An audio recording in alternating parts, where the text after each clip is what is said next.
We were talking about Queen Elizabeth, who ascended the throne in 1558 following her sister Mary, her half-sister Mary. And she reigned for 44 or 45 years. She died having never married, as you recall. Okay, so the things that were accomplished during her lifetime, probably the biggest of that was that during her reign, she fought against the Spanish Armada and succeeded. You might remember back when we were talking about Henry VIII, who of course was Elizabeth's father. Henry VIII was considered the father of the Royal Navy because he built up the English Navy, which came in handy for Elizabeth because she successfully was able to fight off the Spanish Armada. So let's add that down here. Oh, wow, that's weird. Look at what happened to my, look.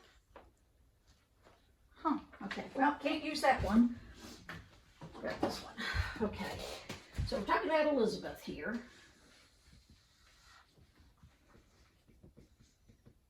Elizabeth I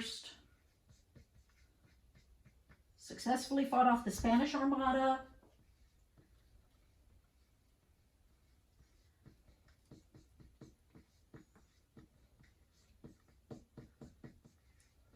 Okay. What was that? Dalen, something just beeped. What was that? Was that yours?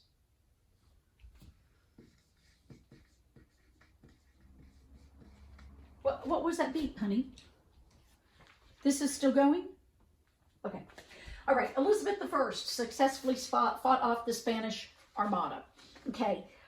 She also was known for her support of the arts because the arts flourished underneath her reign. And of course, she did live for a very long time. Okay. I mentioned at the very end of the last video that she was succeeded by her third cousin. Succeeded by her third cousin.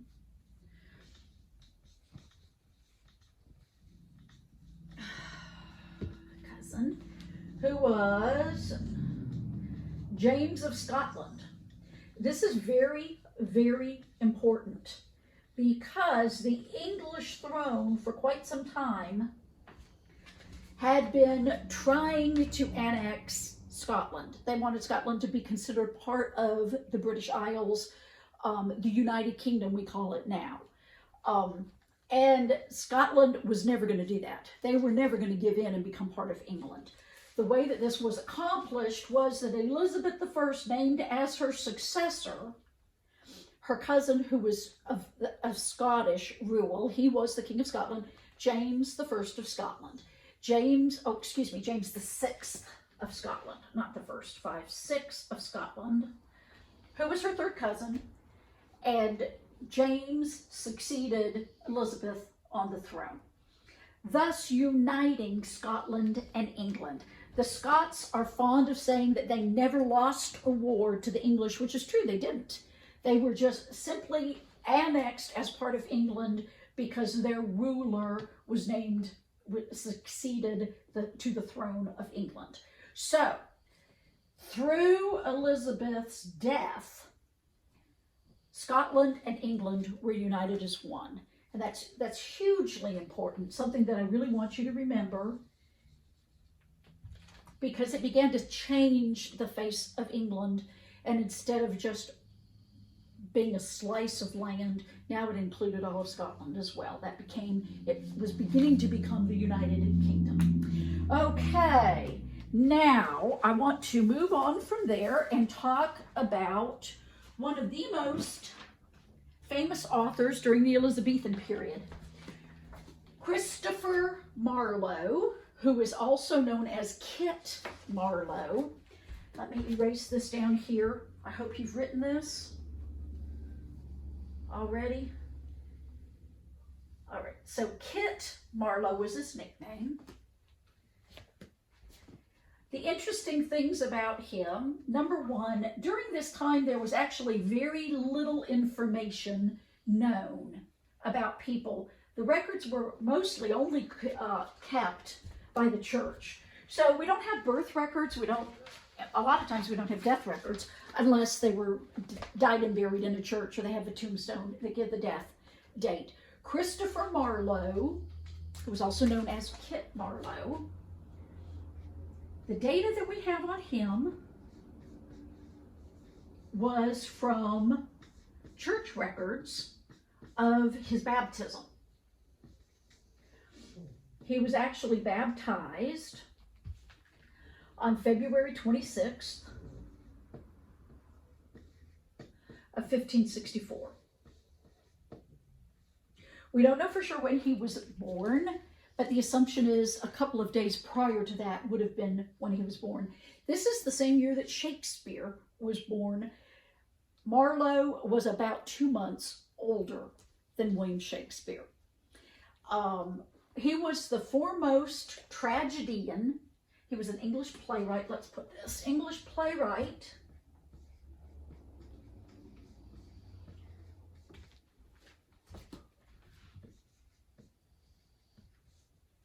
poet and translator of the English language.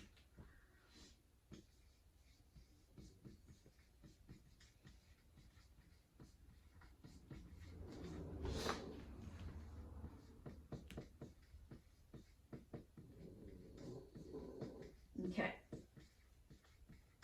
He was also the foremost tragedian of his day. Foremost Elizabethan tragedian of his day. I'm sorry, guys, that this board is so full. Hopefully you can read this.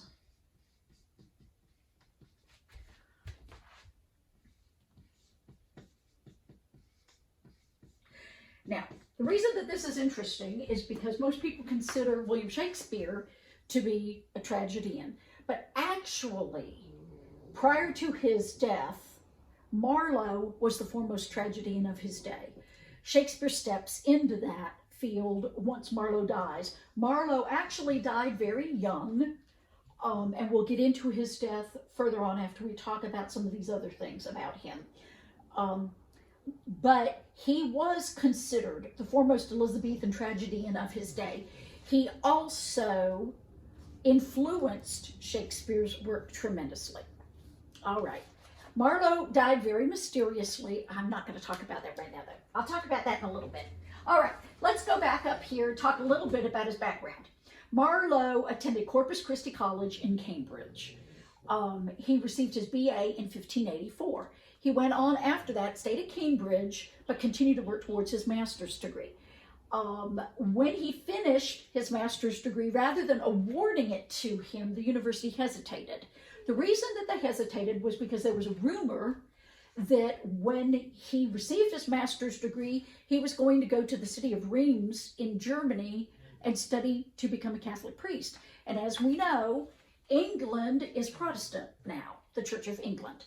And they weren't real sure about awarding him a master's degree only for him to go to Germany and study to become a Catholic priest. So there was some hesitation there. In response to that hesitation, the Privy Council, now remember we talked about the Privy Council once before. The Privy Council was the Queen's most trusted advisors. We talked about this in class one day. I remember putting it on the board. The Privy Council had originally started with something like 30 or 50 people, and literally it had been dwindled down to like 9 people. And I can't remember now who the king was that started the Privy Council, but the Privy Council, their purpose were like the president's cabinet. The Queen or King's most trusted advisors, the people that they kept around them, that they went to help them make very important decisions for the country. And the Privy Council was chosen by the ruler themselves. So Queen Elizabeth at this point would have chosen her most trusted advisors, and they would be called the Privy Council. The Privy Council intervened on Marlowe's behalf. They actually sent a letter to Corpus Christi College in Cambridge and commended Marlowe for his, quote, faithful dealing and, quote, good service to the Queen. Well, what does that mean? One thing that it means is that obviously Kit Marlowe was in service to the Queen. We don't know how. We don't know what service he performed. to everyone's knowledge, he had no connection at all with the crown. But the fact that the Privy Council wrote this letter means that obviously the Privy Council knew about him, and in fact, he did perform service for the Queen. So what service could he have performed? Nobody knows for sure. Again, this is a concern because there are not adequate records kept. Nobody knows for sure what he did. It is suspected that he worked as a secret agent for the Queen. Nobody knows again for sure, but he was described as a spy, a brawler, and a heretic. Now, why might he have been called a heretic? One thing is that he was accused of blasphemy in 1593. They believe that the reason he was arrested, or an order for his arrest was issued, was because he had written some things that were said to contain vile, heretical concepts. So apparently, he wasn't truly Protestant. He still believed in Catholicism, and some of the things that he proposed in some of his writings were considered heretical by the Church of England. So they still believe him to have been a heretic. We have evidence that he worked for the Queen in some capacity, but because there are no public records about that, they assumed that he was a spy for the Queen in some capacity and a brawler. He was considered a brawler because at the time of his death, he was actually in a bar fight. And he was pretty well known for bar fights and brawling. So even though there's very little known about him, we know that he was most likely a spy for the Queen. And in fact, the Privy Council intervened on his behalf when the Corpus Christi College of Cambridge was hesitant to give him his master's degree. He was a brawler and he was a heretic. Okay. They actually did give him his master's degree on time because of the letter that they received from the Privy Council. All right. Marlowe's first published work was called Tamburlaine the Great. It is a story about a leader named Tamburlaine, or Timur, who rises from being a shepherd to being a warlord. It is a historical drama, Tamburlaine the Great. He had had a couple of things previously that had been performed by a company of boy actors. This play was his first one that was performed on the regular stage in London. It met with critical acclaim. Everybody loved the play, so he went on and followed it with Tamburlaine the Great Part 2. So we actually did a second part to the play about the story of Tamburlaine. Those are the only two plays that were published during Christopher Marlowe's lifetime. Everything else that he wrote, all of his other plays, weren't published until after his death. Okay, so let's see here. One of his most famous pieces of work, let me see if I can get some of this off of here. Make sure you've written this down, all of this stuff here, it's important to know. Okay. One of his pieces of work that I want to talk about a little bit, because you'll hear about this for the rest of your life, is a piece called Dr. Faustus. There's music, there's operas that have been written about Faust. And Marlowe's one of the first people to write about it. He wrote a play called Dr. Faustus.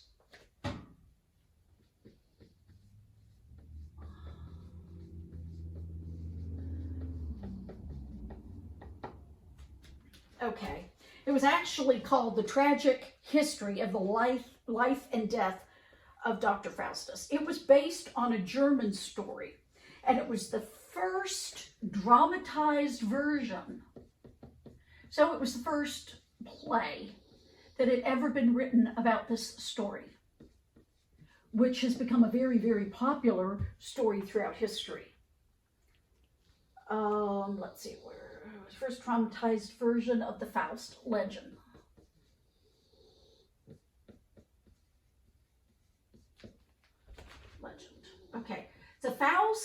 legend deals with a scholar, or it's about a scholar who makes a deal with the devil.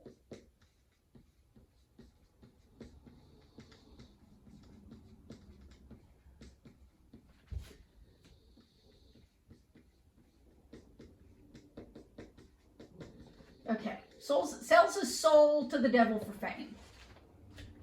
Okay. As far back as the 4th century, so we're talking about, what, 500s? There were stories about this, but this was the first time it had actually been written in a play form and dramatized for the public. He actually has a little different ending from all of the other Faust stories. In Marlowe's ending, he has his hero unable to burn his books at the end.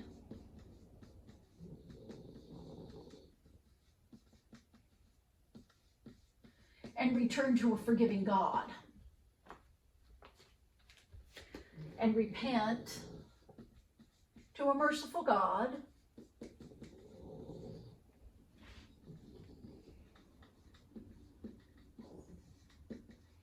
In order to have his contract with the devil annulled. In Marlowe's Dr. Faustus, Faustus is actually carried off by demons at the end of the play.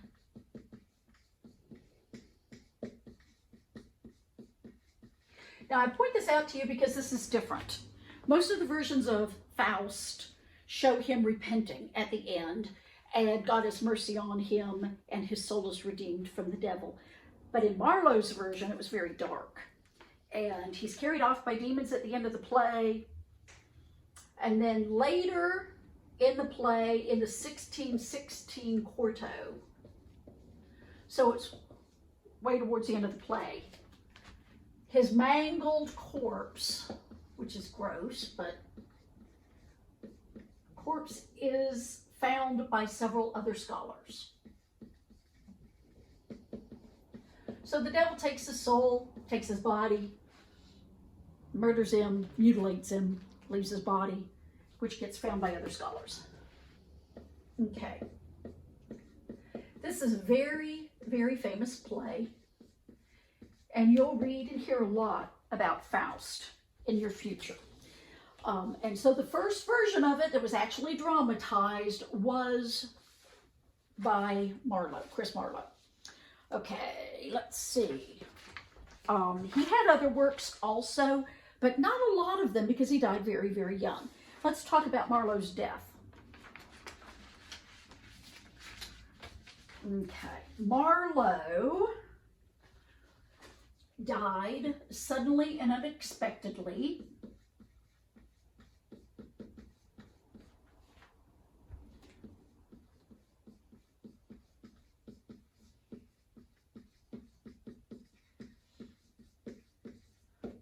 He was stabbed to death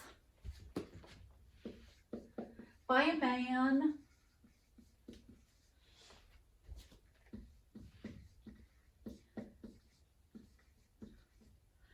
named Ingram Fritzer.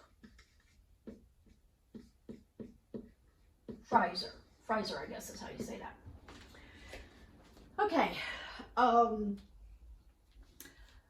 Again, these records are very difficult to find, and it wasn't until the 1920s that they were able to verify what happened. There were some suspicions at the time it happened, and in the 100 years or so after, maybe 200 or 300 years after, that what had happened to Marlowe was he had been killed because he was a spy, and that it had something to do with the work that he did for the Queen. In 1920, somebody discovered his autopsy, which had actually been done. It had been performed by, where is it?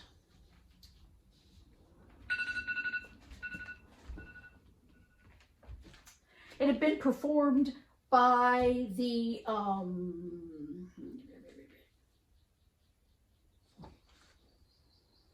coroner's report of the inquest. So the coroner actually worked for the Queen's household, and he did it's time for me to stop the video. The coroner performed an autopsy, and those records were discovered in 1925. And what those records showed was that Chris Marlowe had been stabbed to death, and that's how he had died. But apparently, now what's believed, because of various things that were written at the time, was that he had spent the entire day in a public house or a pub drinking. And being very drunk at the end of the day, he and Fraser, who was one of his drinking buddies, got into a fight over who was going to pay the bill. They ended up in the alley in a drunken brawl, and Fraser stabbed him to death. He died, Marlowe died.